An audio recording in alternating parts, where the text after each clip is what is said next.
right, welcome back everyone to today's episode of the MLSecOps Podcast. My name is Charlie McCarthy. I'm one of your MLSecOps community leaders, and today I'm delighted to be diving into some of the concepts from a really cool talk that was given recently at OWASP Global AppSec EU called Builders and Breakers, a collaborative look at securing LLM-integrated apps. Today we have the distinct honor of being joined by the two individuals who presented that presentation, Javan Rasokat and Rico Komenda. Gentlemen, welcome to the show. Thanks for having us. Yeah, absolutely. Thank you for being here. Before we dive into the meat and bones of the episode, why don't we just start with a quick round of introductions? Maybe Rico, we can start with you. Talk about, your current role and what brought you to the AI security space, and then Javan will pop over to you as well. Yeah, gladly. So, as earlier said, my name is Rico Komenda. Right now, I'm working at Adesso SE, which is a full-service IT provider in Germany. And mainly my focus is application, cloud, and AI security. In the last 2 years, I dived into AI security more or less from application security. And then I got to the MLSecOps Podcast, so I'm a long-time hearer of this podcast. I always hear it when I go to workshops or something like that, so it's cool to maybe hear my own voice soon on the podcast. Yeah. Excellent. And that's how I got into AI security and still Javan. Yeah. My name is Javan. I'm also based in Germany, same region as Rico, and I know Rico like 5 years ago or sometime. We worked together in the same consulting firm, and I'm currently working at Sage. Sage is a ERP accounting type of software provider, and I'm part of the application security team, and I support our software engineering teams in securing the software development lifecycle. So I started myself as a developer, then got some interest in pen testing, found some vulnerabilities, and that's how I ended up in full-time application security. And now, of course, doing something with AI, also very recent because in Sage, for example, we created also a LLM-integrated application, also a type of co-pilot, a chat bot, and that's where I took some lessons, and that's how we teamed up with Rico, how we teamed up. He really from the breaker side, and I'm from the builder defender side. And Rico, it was like, when did we met? I think 1 year ago at a local OWASP chapter. So like we have small meetup communities where you come together and have a drink and listen to a presentation. And we came to each other and was like, hey, we should do a joint talk about his expertise, bringing the breaker side, my expertise in using some defense techniques. And then that's how we kind of created this talk, and how I got into AI security, basically. Yeah. That's interesting. And something that's so needed. Rico, you mentioned you've been a member of the community and a listener of the show for a long time. So you've probably heard us talk about a lot about the concept of like an MLSecOps dream team or an AI security dream team that brings together individuals from these different areas to help inform, what we're building and how we can do that in a secure way, but also advise on ways to break it, because a lot of times those two communities don't necessarily have visibility into each other's expertise. So kudos on you. Very interesting talk. Let's dive in maybe to the breaking side first, and we will definitely get in more on the back half of the episode about how to build secure LLMs specifically, but also concepts that can apply to AI systems as a whole. So, gentlemen, in your talk, you describe a number of real-world ways that large language models, or LLMs, as we've become accustomed to calling them for short, can be exploited. Things from direct and indirect prompt injection to poisoning training data. Can you talk a little bit first about prompt injection and the distinction between direct and indirect, and maybe explain for some of our newer audience members the difference between those two and some examples of each? Yeah, of course. But I can also say just watch all the episodes or hear all the episodes because I think it's gotten a definition. Oh, we could break it into like prompt injection. Of course, I can say, but that's not a problem. Direct prompt injection, also sometimes called jailbreaking, happens when a user tricks the system directly with the input, with a hidden instruction, more or less hidden. And this can let hackers access things they're not supposed to, like private data, or maybe force the model to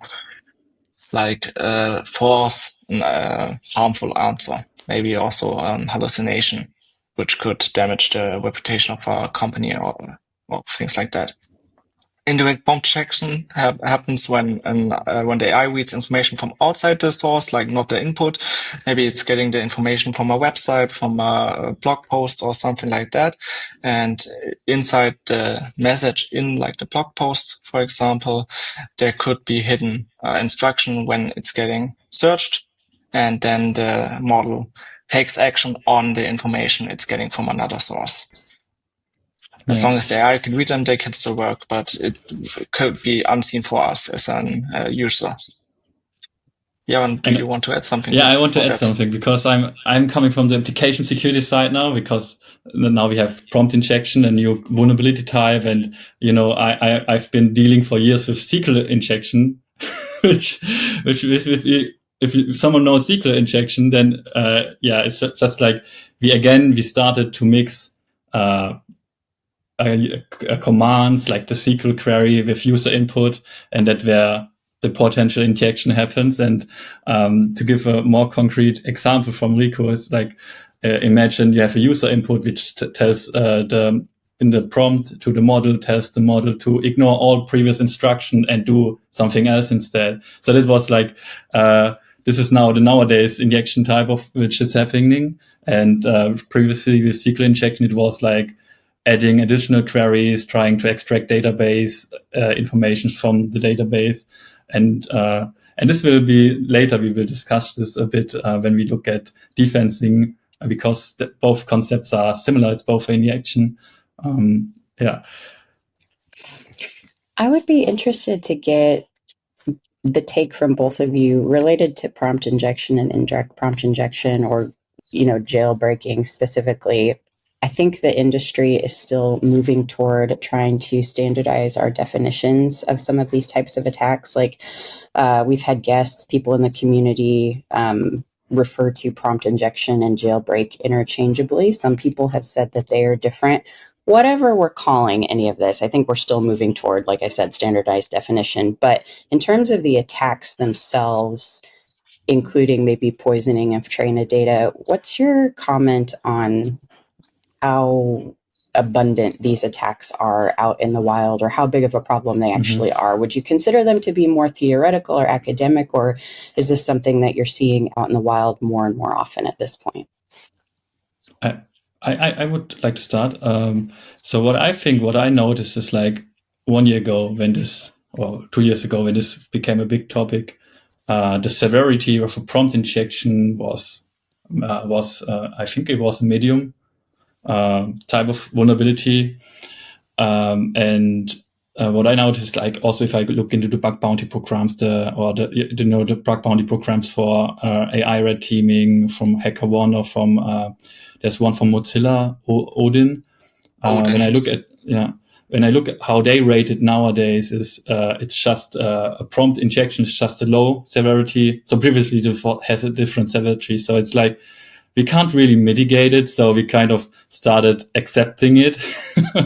And what the shift that I see is that we are really looking more for vulnerabilities that are around access, escalation, abuse, and not just jailbreaks, because we learned we can do a lot about defending against prompt injection. There are some, I call them AI firewalls. Some people might not like this name, but we can't fully prevent it at this state, how it is currently designed. So it will be difficult to be fully proof against prompt injection. So it's like, I think that's the shift what I noticed. Yeah, but feel free. I just can underline that, because but it's like the lowest hanging fruit from like an outside attacker. If you have like a custom chatbot directly to the customer, then that's the first point you can attack. And as we all know, and that's why we also emphasized in our talk that we should test systems, not models, because a model itself can't be 100% secure and safe because of the underlying scientific approach of that. And that's why we still see that prompt injection is going to be a big issue, but not solely because of that, but you can use a model or a customer-facing generative AI case to get into access controls, to leverage that component to another things in like pen testing or other malicious actions. Still the most important entry point, but like the bar just moved. Like, first it was like, can you trick the model, like do jailbreak, prompt injection, but now it's like, can you also abuse it to do something that matters for that context of the application? I think that's the shifted bar that we noticed. Right. There was, I don't know if either of you saw this, it just came to mind. There was a really interesting article that just came out over the last week related to hidden AI prompts in academic papers that are sparking some. You did, yeah, you're nodding your heads.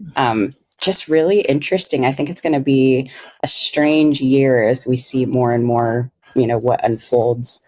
Because, I mean, it's an academic paper. When you think about prompt injection, or as we've been talking about it in the initial stages, it's like, okay, what are attackers going to do? What's this really malicious thing that someone's going to try to do or get away with? And then you have this wholesome stage of the university setting where folks who are just trying to maybe get ahead in school. And I don't know if the folks that did this, if it really is just to move forward their reputation in the academic world, or if it started as an experiment. I would like to do a little bit more digging to see what the agenda was for the folks that tried this particular type of prompt injection. But it's just a wild world we're living in. So interesting. Definitely. Also, like one of the scientific funny things which happened in the last weeks was also like the Claude Obvious kind of paper where it went in. I can't grasp it really again, but it was like the Claude was the co-writer of a paper where it. What was it about again? Maybe Javan, you know it. I sent it to you because we both had a laugh about that. Then the author got destroyed on LinkedIn and also from other publishers about this paper. It's quite but I think he claimed it was a joke. I think he claimed it was a joke. I mean, what are you going to do at that point when somebody calls you out, in a public forum like LinkedIn or something? You can either confess to it or be like, oh, it was just an experiment. It was just a joke, But the author wrote a big blog post about it where he said that like he just wanted it to for the fun, and then it got escalated. And then what that's why I wanted to say it, because as you said, what happens if like the scientific papers are getting crashed by LLMs for individuals, and that's what happened to him. It got into LinkedIn, it got into social media, and people just drew I think it had like 50 sites, pages on this. Oh, I'm lost of words. It had like 50 pages, and people just throw that into ChatGPT or Gemini, made it summarize, made some valid points against it, but it summarized some things wrong. And then it got escalated and was viral on LinkedIn and other social media pages. That's so interesting. I hadn't seen that one yet. I will find it, though, and include it in the links to the show notes for this episode, because that's one that I'm sure the audience would be interested in looking at as well. Okay, let's take a peek here. Back to breaking LLM-integrated apps, kind of just wrapping up here. Related to your presentation, there was a question that we wanted to ask about. Imagine attackers overturning decisions in an LLM-powered maybe refund system by tampering with evidence. I think that was one of the examples given. Can you talk about what that says about trust boundaries in these kinds of applications? Yes, this was like the demo we showed at this talk, which for those of the listeners, we will also be at OWASP LastCon later this year. So if you're there, catch Javan and me, and we will have a beer together in Austin, Texas. I'm kind of hyped for that. But back to the question, so like it showcased, if we go back to threat modeling, these kind of applications, then we see that zero trust should still apply. If we give the model itself the autonomy to do a decision, which could be business critical. In this case, a refund of a product, for example. If we just check if the model or if the prompt to the model will be fine, then we can be pretty sure that it will get overturned. If we put other security controls in place, it would likely not be happening. As earlier said, as it's a non-deterministic system, we never can 100% secure it. Also, it's like data poisoning. We can't validate if the model has like malicious data points in it. So therefore, we need rigorous testing and human-in-the-loop approaches to like mitigate that kind of things. But we should be careful with autonomy of models, which are based on the generative case. Yeah, I agree with the human in the loop. And what I like about this question, because you ask about trust boundaries, and when I hear this word trust boundaries, I think about threat modeling, which is in my world in application security an important thing. And we draw those threat models, those trust boundaries across our data flows. And like Rico said, if you give a model or an agent access to certain actions, we should still verify does the agent have the permission to access that certain data set. So we need our access control as usual as we would design an application. That's my take on that. Right. Excellent. Another highlight that was called out within the presentation that I thought was a fantastic point, and that maybe a lot of folks don't grasp the concept of yet, but are starting to, is that the attack surface for AI isn't just the model. It might not just be the LLM. It is the entire system. So data pipelines, embedding stores, APIs, potentially even browser output. Can you talk a little bit with this audience about an example of where vulnerabilities lie outside of the actual model itself? The question is where not. So yes, that's true. I say it all the times in regard of security testing, AI systems and applications. As I said, I think twice now, and now it's my third time, test systems, not models. If we look at how these generative AI models are implemented right now, then we can see that it's not solely in our own application. We have surrounding components which are working with the model itself. So the business case should be relevant, and we should test all surrounding or all components inside of this application. The model is interactive with other software parts.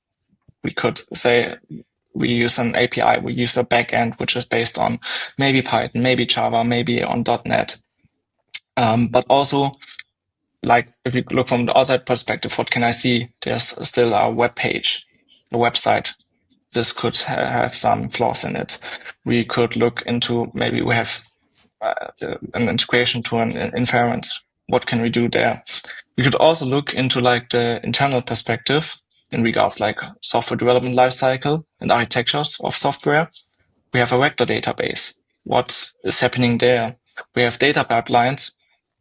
If we like fine tune or have a reinforcement learning type of system, we have third-party dependencies. So as I said, where could not be hidden some kind of vulnerabilities. So we need to test the whole system. It's the most effective if we surround it with a business case and look at the whole software application architecture. Yeah, and this becomes even more critical as we move into the age of agentic AI, right? And when you think about agents and all of the different systems parts of your system that they'll be connected to, so much more exposure, and the blast radius expands almost exponentially. So that'll be interesting to look into as well. Yeah. It's getting very complex now. Like previously we had the OWASP top 10. Now we have LLM top 10. And I was like, should we have another LLM top 10 for agents? And now agents. MCP. Yeah, another top 10 for MCPs. Who knows? Yeah. So there's a lot of, well, they're not, I don't want to call them buzzwords because they have weight and meaning, but yeah, lots of different terminology to consider, and like all of these different components that keep cropping up. So I'll toss another one out there, RAG, Retrieval Augmented Generation, something that a lot of folks have probably been seeing and hearing about over the last year specifically. Can you touch on, and maybe for some early learners within this community or less technical members of the community, like say you're trying to explain it to a CEO or something, what RAG is and how it might play a role in some of these types of attacks against LLMs and their systems? Do you want to do that, or should I? For me, doesn't matter. If I reply, it would be just hallucinated. No, it's fine. Okay, like RAG stands for Retrieval Augmented Generations. You could say it's like taking some data from otherwhere than the model or information and interpolate it within your prompt. For example, if you're using like a vector database, okay, that's a little bit technical. If you're taking a database or like a pouch and you want to get some information out of this pouch, and then it's getting indexed on this pouch, like example, okay, I want to get my pen out of this pouch, then you can achieve that information and interpolate it with some good sounding text around it. WAG is, to get back to the question, it's also like a part of the attack surface. If we're being honest, it wasn't part of the first OWASP top 10 LLM. It got integrated in the second one, and the newest one for 2025. It's part of I think the 8th one, LLM series 08, called Vector and Embedding Weaknesses. Because as said, you want to embed some kind of information, which is then the retrieval augmented generation. And now we could like swerve back the last 5-6 minutes. Also, we need to check that trust boundaries. It's another component beside the model, and then we can get that. Maybe a more customer or like more technical faced example would be if you want to like get information from your company SharePoint or some knowledge base and want to get that into your custom GPT, for example. This is also could be a use case of retrieval augmented generation. Got it. Thank you. Okay. Last question around breaking LLM-integrated apps, and then we'll move over to more of the like building and how to securely build them. Something else you both do a really good job of emphasizing in your content is that traditional AppSec tools struggle with non-deterministic systems like LLMs. Can you talk a bit about why this is such a big problem for security teams, and what does it break in the way that we currently test systems? So the secure software development lifecycle is a lot about shifting left, doing stuff early in the IDE, maybe early in some CI/CD pipelines where code is written, that you run a static code analysis on the code, and then it will pop up some findings. And we have those different steps that we do during our traditional SDLC. But what we noticed, because LLMs, can we test LLMs? How can we test their behavior, their output? And what we see is that a lot of this testing actually needs to happen on the runtime environment. So we need a deployed application, we need a model, we need, and it's, so usually we have this shift left, and we have static code analysis and so on. We have this existing tooling, which is all about code vulnerabilities. But now how can we integrate testing for LLM typical vulnerabilities in our traditional tool stack? And that's we have one category for that in application security called dynamic application security testing, in short, DAST. And that's it. Now I think everything which covers that needs to go into Dust, because of course we have the traditional activities like the threat modeling, which happens early in design phase. We have the activity that we write down misuse and abuse cases, like the worst things that we can imagine, what could happen with our application, what could happen wrong. And when we think about threat modeling those threats, so this is the stuff can still be applied with thinking about LLM integrated app. But a lot of testing around the actual vulnerabilities, this needs to happen on the runtime. So there's this huge focus on about fuzzing different payloads, which needs to happen on the runtime aspect. Just to underline that, I really liked a sentence from Javan at Barcelona. And he said, like, for a long time, it was thought that Dust was dead.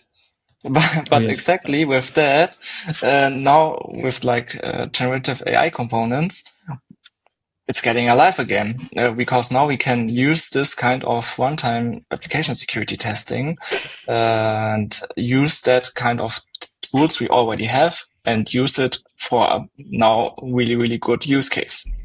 It's true. That's a lot of articles are about that Dust. So this type of scanning is a dead control. No one really uses it, but with this new thing, it got a new importance. And now there are also like free open source projects available where you can do some end-to-end testing. There's, for example, Garak.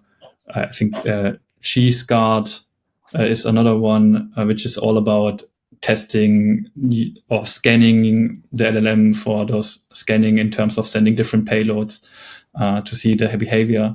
And then there's another problem which we have when testing those applications is, as we said, it's non-deterministic. So we never have the same response, the same reply twice. So it's really difficult. So we need to repeat our test. The prompt injection might fail once, but maybe another test it will work. So it's difficult, of course, to test. One thing I would love to see is a kind of cascading testing suite with Dust, because like if we're getting into complex architectures with agent-based applications, it would be kind of interesting to see the cascading effect of like the fuzzing and the rigorous testing for this fuzzing kind of fuzzing tests.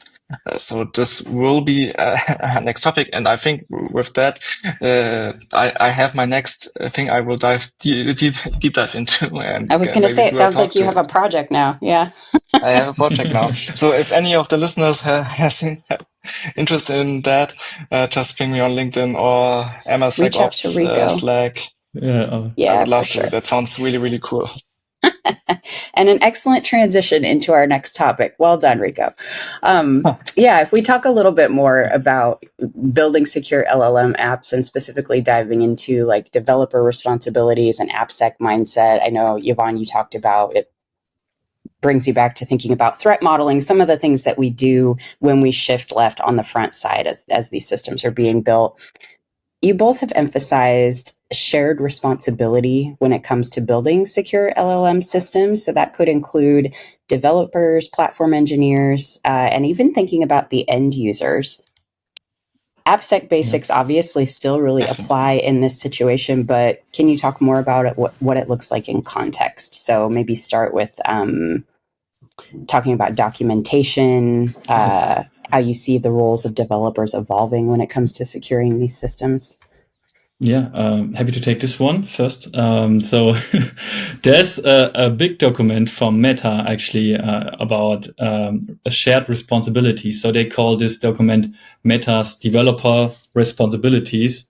It's like a guideline, a use guideline for building apps and LLM-integrated apps, especially if you use one of their free models. So they call actually what we noticed, what we already know from cloud providers, that this terminology of a shared responsibility. So they now have a document which says, okay, if you're using our models, you should do AI red teaming. You should have some kind of firewall trying to block lists, typical stuff like prompt injections. So they really declare some activities that you should do.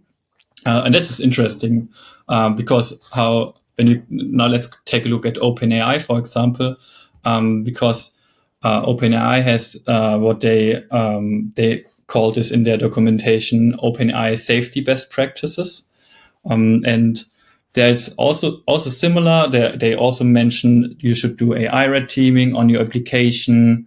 You should do moderation and filtration, and OpenAI provides also this moderation API where you can add an additional check, like, is there some unsafe prompts in my application? Like, is this a safety mechanism? And similar to what Meta released a couple of months ago with the Meta firewall, Llama firewall. It was called Llama firewall, but so really similar, but just API based from OpenAI. So both of them provide you with practices. They tell you to use them, and so if you build an application, you of course should apply them. And one interesting take, which I saw in the OpenAI best practices, this is kind of a funny one, is they say you should use validated inputs. You should use secure dropdowns and trusted sources. So if you think about your application where if you have a chatbot and everyone can type in a question and chat with the chatbot, this doesn't make really sense. But it's in the end, it's the ultimate way to get rid of input prompt injection because you don't have user input. Even not really, because you still have data from other sources maybe that you pull into. So then you have still indirect prompt injection. So it's, what are trusted sources? There could be maybe a hidden instruction somewhere. Like we had this example from the academic papers where they place hidden instructions. Yes, I think lots of shared responsibility now. It's like, this is interesting, similar to what we knew with cloud providers. Yeah, but that's also the thing why I really like the MLSecOps approach, Diana, like with the MLSecOps Dream Team. I quite like, because you're not looking just at the developers. You're not just looking at like the people who are providing the system components, but you're looking at the ethical implications. You're looking at the end user.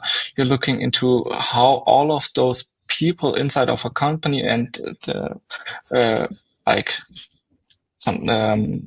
the people who are working with the system or for the system have a take on that. It's not stopping with just a developing case in that part of the software we are working right now with. Yeah, absolutely. And you're bridging some of those knowledge gaps, like we talked about before, between the different teams, and providing the information or context to other teams that they'll need to help determine whether or not a system is going to be the most secure possible. Javan, I wanted to pop back to a phrase that you used, AI firewalls. There's been a little bit of debate over the last year within the community about what even is that? Like, what is the definition of an AI firewall? And then also, can you talk about kind of what, by your definition, what an AI firewall does under the hood? I know you mentioned before things like prompt injection, it's not a solvable problem. So our firewall is just patching around that. Dig into that a little bit for us. No, you're right with the terminology, of course, and the digging around it. So AI firewall, for me, it's like having a web application firewall. And when we look at web application firewalls, you can see how they behave. They have like some rules, some regular expressions where they check for typical strings, like a cross-site scripting attack. So, and I see that those AI firewalls, how I call them, or we can maybe mention a product, or not a product, a project which is out there. So there's, for example, the Llama firewall, Prompt Guard from Meta, but there's also LLM Guard from Protect AI, which is scanning both output and the input. And they, in the end, they work like a web application firewall type of stuff. So you place it like a gateway in front of your LLM, and then they try to scan the input which comes into that firewall and try to detect some misuse cases like someone's asking the model how to build a bomb. So it's not only scanning for jailbreak type of attacks, but also safety issues, concerns. There are a lot of other aspects about safety and how a model should respond to some certain chats. And what we know from web applications firewalls, from WAFs in our space, which we had for many, many years, so this is very old concept, is that they are not bulletproof. They are easily to bypass. You just need to check on Twitter for a bypass so it's very easy to bypass. And I think that's similar what's happening with those LLM based firewalls. You also check on Twitter. You can find some jailbreaks sometimes, and the community shares with each other those type of jailbreaks. And of course, they're not as simple as a web application firewall that just checks for with a regular expression, but they have some more. They have capabilities. For example, the LLM firewall might be trained on might be its own machine learning model trained on malicious inputs to detect those inputs. So it could be a fine-tuned model, just with a better cost maybe. It's a defense. It's an additional line of defense. And what I like about that we have this is, so I'm not saying it's worthless. I think it's still important to measure. I'm also deploying the WAF, even if I know it's bypassable. It just makes it more difficult. And when I think about 1 year ago, where we did not have those projects like LLM Guard from Protect AI or Meta, the Llama firewall, it was like we had to build this ourselves. So it was really challenging keeping up with this fast evolving development. But now I can just say, I did enough. Basically, I'm using this firewall, same as I say, for example, about mod securities, for example, a famous WAF provider. So I'm saying like, I have mod security with this paranoia level deployed, and then I'm good. So it's like now we have a benchmarks basically and it's great to have this competition about defending against those type of attacks or safety issues, because now we have multiple projects which are benchmarking with each other against. So I like this development. For me as a developer, it's easier. It's maybe even cheaper than trying to build something my own. And finally, we have some benchmarks, because I was always asking ourselves, are we good enough? Like, did we do enough to when we try to do block listing and so on, because it's difficult to keep up. So it's an interesting paper being published was, and this remembered me about the stuff when we discussed about SQL injection was, there used to be like the defense number one when we talk about SQL injection is you have to use prepared statements, because this gives you this makes sure that you never mix business logic with user input, because then it's like separated. So you should use prepared statement when you build your SQL query. And now there's this research, for example, one from Stanford NLP. They have a project called DSPI. It's just also on GitHub, and is a very interesting approach, because they started separating logic and input. So with your prompt, basically. So this is a very interesting approach. It's not production ready, but it's nice to see that finally someone started thinking about how you can separate both, because then you get rid of maybe some of the prompt injection cases. Like we solved SQL injection because we know we have prepared statements, and maybe we can do the similar by redefining how we interact with our LLM by maybe splitting both a bit better. And there's also another very interesting article from the Google DeepMind team. So this was called Defeating Prompt Injection by Design, which is also discussing basically how you can design your application or your input model, your input to separate the logic and not mix this with the instructions. So very cool. interesting. If we're talking about standardized terminology, I would say we call it prepared prompts. Yeah, let's do that. I would just take the 5 cents for that. In That's 5 a little years, bit hard to someone say. listens. Prepared prompts. Yeah, I can't even say it right now. But cool. Yeah, and maybe thank you you're making history. Maybe now. Prepared prompts. We said it here first. Remember this. Yes. That's super cool. I will, to our listeners, include links to those resources and articles in the show notes as well. Thank you so much for sharing that. Okay, so your presentation, gentlemen, also ends with a revamped secure SDLC that I think would be cool for us to dive into for a moment. And for those who are not familiar, although I'm sure if you're listening to the show, you probably are, SDLC stands for Software Development Lifecycle. And in the presentation, it's tailored for AI. So what would you say is the biggest security shift or shifts that teams need to make in order to adapt to a secure SDLC tailored for AI? I think the most important shift is that we have a lot of testing on the runtime, on the dynamic environment. One more thing would be also the big focus on what we previously called the penetration testing step in this phase, because now this is AI red teaming, but again, with a focus on the whole system. Another important aspect is the runtime monitoring. I think this didn't happen that much, or the quality is not that good. I mean, in the traditional applications, but now runtime monitoring is very important. You need maybe to even check the output, and of your systems, and have some red flags that alert you, kind of, and also like other threshold that you might reach.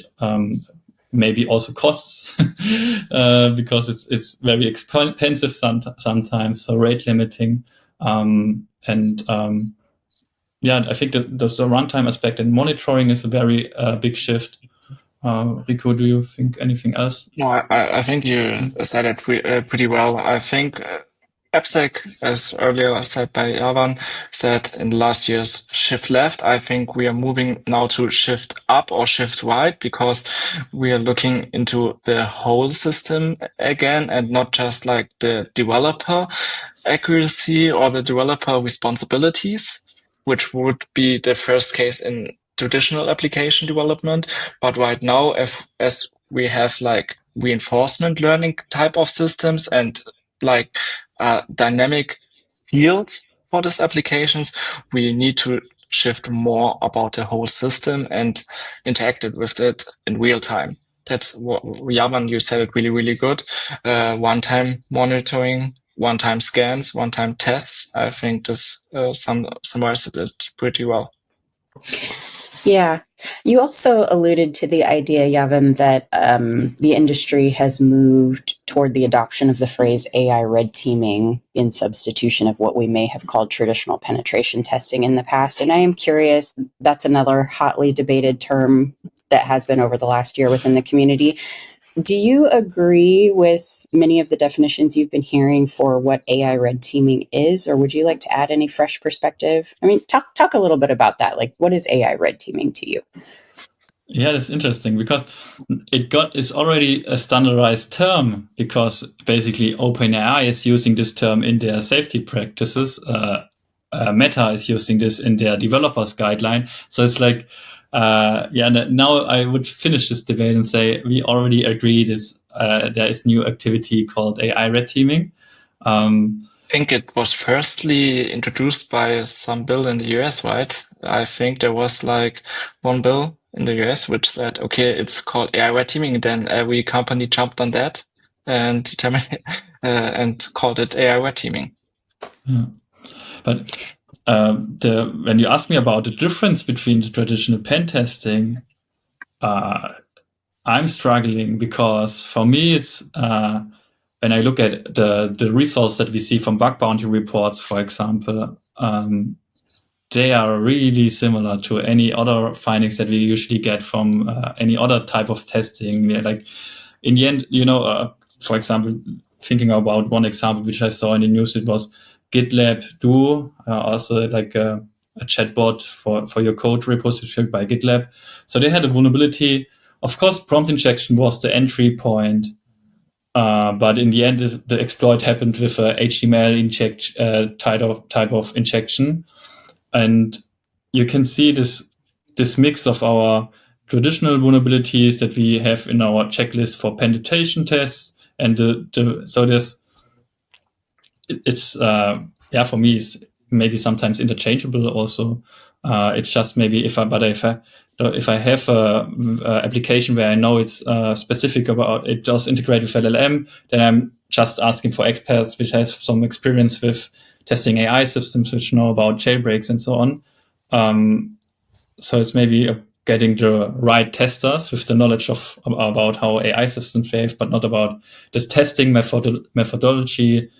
So AI red teaming is maybe does include also all the pen testing checklists type of work. The checking for cross-site scripting type of attacks is still relevant because we test the whole system and not just the LLM model. Is Fair. Yeah. Okay. In the interest of time, I hate to do this because I could sit here with y'all and wax poetic for a while longer, but I'm going to wrap up with maybe 2 questions to each of you. And it's the same question. First one is, what in the future are you most concerned about related to AI security? What's top of mind for you? Is it a particular threat? Is it a pattern you're noticing? So what keeps you up at night in the land of AI security? Or what do you think about for the future? And then the follow-up piece, I just wanted to call out that you're both contributors within the OWASP community. Thank you for your work. And then maybe you could talk about advice for teams that are trying to operationalize some of these OWASP frameworks that are coming out or get involved with the various groups, Javan, that you mentioned, like LLM Top 10. Now I think they've augmented that to just GenAI Top 10 and then the agent work. So future and OWASP, and I think we'll call it a day. In terms of how the future would look like, I think we are at a good point at grasping the terminology and how the baseline of attacks are working. So I think, and this is the pattern I see in the last few weeks and last few months, is that we are getting more on an autonomy-based application architecture. And I think we will see more and more cascading attack styles, where we are just not talking about prompt injection, but also about all the other data points it could grasp. One thing I'm really interested in is like the memory poisoning kind of attacks, where you have now memory-based attacks, or you can manipulate the memory. And this will be a fun thing to see how this will work with short-term memory and long-term memories in these kind of agent-based applications. So this is what I will think is the next big issue besides like prompt injection. Like in the past, it was like just how are we being persistent with applications? Now, how are we being persistent with the AI applications? So this thing, I think, will be the next things which will be drastically explored and exfiltrated. Regarding the OWASP question, there are many things happening in the OWASP community. I was part of the GenAI Red Teaming Guide 1.0, which was published in early or mid of January. We are now working on a testing, GenAI Red Teaming testing and implementers handbook, which will be in Q3 or something like that. But there are also happening some things in the GenAI community, but also besides that. So there's like the AI security verification standard, AIFRS-PAO, which will work on exactly the fundar to that, the application security verification standard. Also, there is happening an AI maturity assessment, which is rooted in the principle of OWASP SAM, which is based on, or is called Software Assurance Maturity Model. I think this will be really, really helpful for companies to see where are we standing with the AI maturity in our own company. Therefore, you can do like you can questionnaire, and then you can see like the stand where you're at.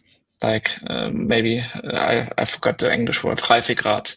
Is it maturity? Yes, I think so.